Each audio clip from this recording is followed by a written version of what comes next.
Nagapati si Senate Minority Leader Franklin Drilon nga imposible nga matuman ang Panay Guimaras Negros Bridge sa idalom sang Duterte administration.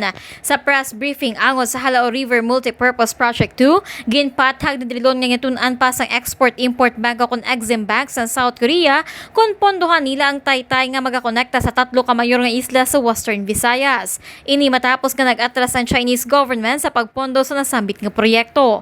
Samtang ginkumpirmar naman ni Senator Cynthia Villar nga hindi prioridad sa gobyerno subong nga panahon ang Panay Guimaras Negros Bridge. Suno kay Villar, hindi economically progressive ang Guimaras, rason kun nga hindi ini prioridad sa Department of Public Works and Highways o kun DPWH. Nibaluan nga ang bata sang senador nga si Mark Villar ang taglikom karon sang among ahensya.